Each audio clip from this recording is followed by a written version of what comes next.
It's been an up-and-down season for the College of the Canyons men's basketball team. The Cougars started with a home tournament win, but entered last week's game with Grossmont having lost 3 of their last 4. For the second straight season, the Cougars will go bowling instead of taking a trip to the state playoffs. This Saturday, COC travels back to Bakersfield for the Golden Empire Bowl, where they'll take on Fullerton. Coming off a surprise trip to the state quarterfinals last season, the College of the Canyons men's soccer team had a great summer camp, and the 2010 edition of the Cougars look poised to make a run to the state championship tournament scheduled to be held right here at COC in December. Head coach Phil Marshland didn't do the Cougars any favors, though, with a tough non-conference schedule. The Cougars faced 3 of the state's best last week. The COC women's golf team had a chance to rewrite the record books on Monday when they competed in the California State Championship Tournament at Los Serranos Country Club. With his success in the classroom, Spila will look to continue his education at the University of Southern California, where he hopes to pursue a career as a sports broadcaster. I'm Jason Galvin for Cougar News. After a 3-4 start, Herrick said the club may be the worst the Cougars have had in his 18 seasons at the helm. But as Lewis got more comfortable, opportunities arose for her teammates, and the Cougars haven't looked back since. While COC has certainly been affected by the budget crisis, at least for now, it appears the strong tradition of athletics will continue right here at College of the Canyons. For Cougar News, I'm Jason Galvin. The Valencia Vikings were back on the gridiron Friday night looking to advance to their 3rd straight CIF Southern Section Northern Division playoff semifinal. But first, they'd have to go through the team that's eliminated them in each of the last 2 seasons.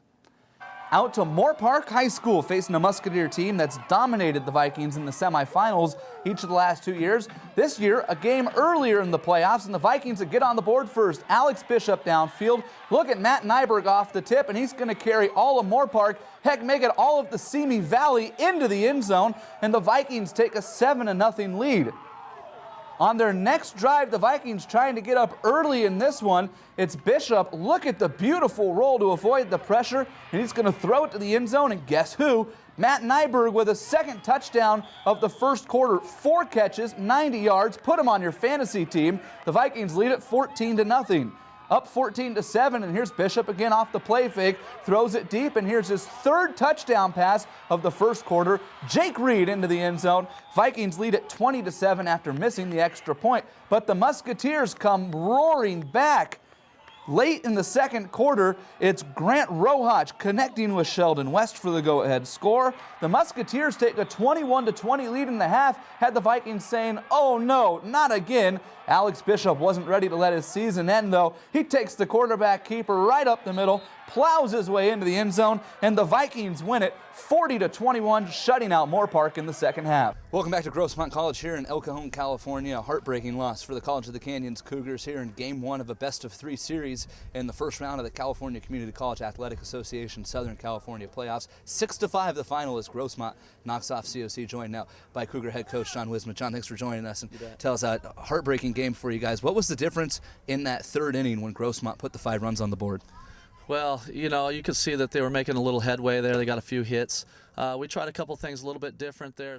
Speaking of Rod Johnson Jr., he joins us live now in studio for an interview. And Rod, it's great to have you here. Thank you for coming out. My pleasure. Tell me, you guys are 3 races into your late model career. That includes the All-Star race back in January, which was a big debut for you on Speed Channel, where you qualified 2nd and led a bunch of laps before you had transmission problems.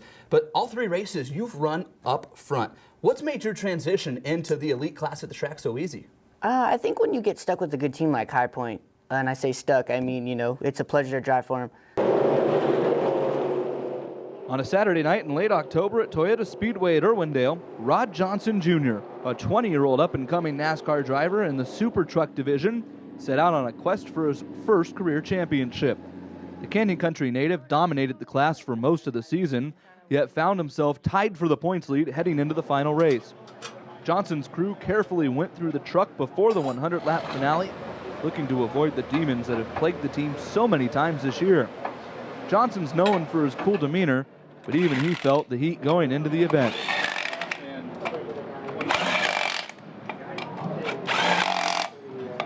I want to say there was nervousness, but there's always going to be nervousness when you come down to the situation. I mean, tied going into the last night, it was just gnarly, except for the fact that, we've had a really good hot streak going, and we came back from about 40 points back, and we came to life here the last 6, 7, 8 races. After qualifying 2nd, it took Johnson less than a lap to get to the lead. and the rest was history.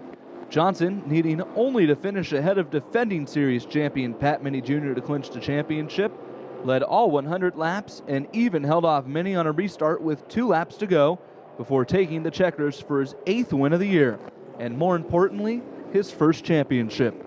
The win capped a perfect night for Johnson, a moment he dreamed about his entire life.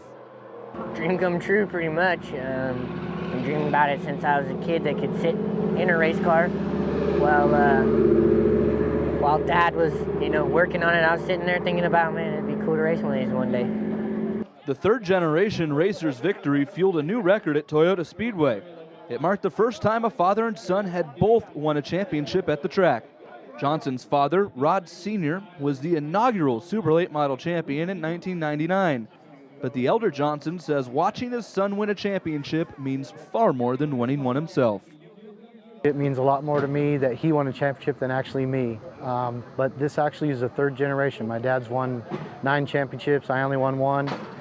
This is RJ's first, and I probably don't think it's his last.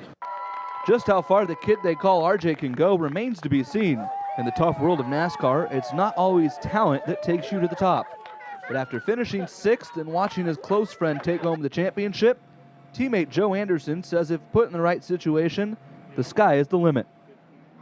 He's one of those few drivers that you see who will move up in racing as a career. With his first championship in hand, Johnson will move into the late model class next season. Just another step up the ladder to the Sprint Cup Series. For Cougar News, I'm Jason Galvin.